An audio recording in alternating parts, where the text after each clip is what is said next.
In the heart of Toronto, Canada, there is a neighborhood known for its vibrant culture, nightlife, and tight-knit community. But for years, something darker was unfolding beneath the surface. A man would arrive with tools, soil, and landscaping equipment. He blended in effortlessly, unremarkable, even familiar to those who saw him. No one suspected that the same man trusted to shape gardens across the city was allegedly hiding human remains in plain sight. This is the story of Bruce McArthur. And the chilling question investigators would eventually face was this: how many people went missing before anyone realized they were looking in the wrong place? Between 2010 and 2017, several men disappeared from Toronto's Church Wellesley Village area, an LGBTQ+ neighborhood at the center of the city's gay community. At first, these disappearances did not immediately appear connected. Missing persons cases are often complex, and people can vanish for many reasons. But over time, a pattern began to emerge.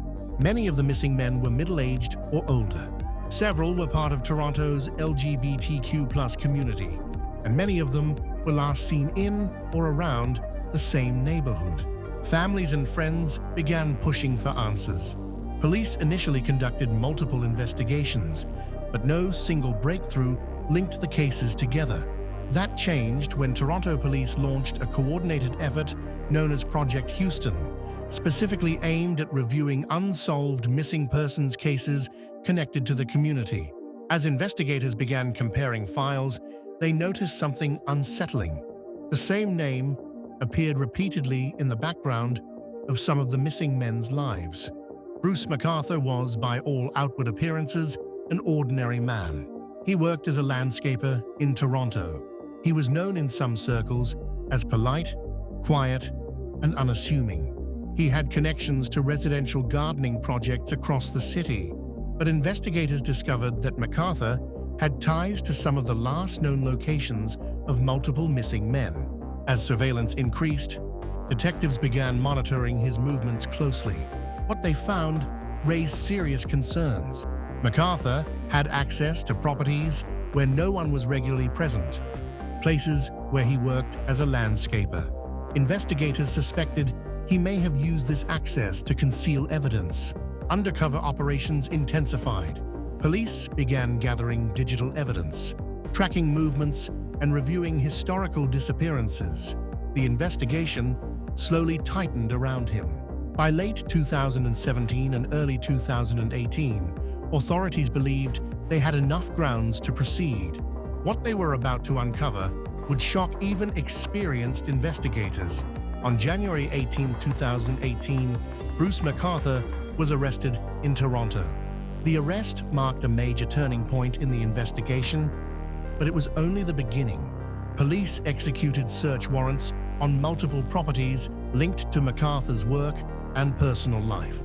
What they discovered confirmed their worst fears. Human remains were found concealed in large planting containers, industrial-sized planters used in landscaping projects. These containers had been placed at properties McArthur had access to, effectively hiding evidence in plain sight. As forensic teams continued their work, more remains were recovered over time. The investigation confirmed that multiple victims had been murdered over several years. McArthur was charged with multiple counts of first-degree murder. In court proceedings beginning in 2019, Bruce McArthur pleaded guilty to the murders of 8 men: Skandaraj Navaratnam, Abdulbasi Faizi, Majid Kaihan, Dean Lisowick, Sarush Mahmoudi, Andrew Kinsman, Selim Essen, and another victim identified through forensic investigation. His guilty plea confirmed what investigators had spent years uncovering. McArthur was sentenced to life imprisonment with no possibility of parole for 25 years. The court proceedings revealed disturbing details about how he concealed evidence and used his professional access to avoid suspicion. For families, friends, and the LGBTQ+ community in Toronto, the confirmation brought both closure and profound grief. Many victims were only identified after extensive forensic reconstruction and investigative work, as not all remains were immediately identifiable. The McArthur case led to widespread reflection in Toronto and across Canada. Questions were raised about how multiple disappearances over several years went unconnected for so long. Police procedures for handling missing persons cases involving marginalized communities were reviewed. Community members and advocates emphasized the importance of earlier intervention when patterns begin to emerge, especially in cases involving vulnerable populations. The case also left lasting emotional impact on the Church Wellesley Village community, which had been directly affected by the disappearances.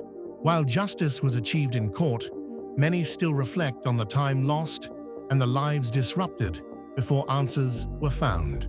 Bruce McArthur's case remains one of the most disturbing serial murder investigations in Canadian history, not only because of the crimes themselves, but because of how long they remained hidden in plain sight. A landscaper trusted with access to private spaces, a pattern of disappearances overlooked for years, and a community forced to confront painful truths in the aftermath. Even now, the case stands as a reminder of how critical vigilance, communication, and early investigative coordination can be. Some questions have been answered, but others continue to echo through the investigation's history. If you're drawn to the truth behind the headlines, you're in the right place. This is CSV Crime Story Vault. Subscribe to the channel and turn on notifications so you never miss a new case. If this story moved you, disturbed you, or made you think, hit like and leave a comment below. And for exclusive updates, behind-the-scenes content, and more real crime stories, follow us on Instagram, Facebook, and TikTok. Crime Street Vault 25. Until next time, stay curious, stay aware, and keep the vault open.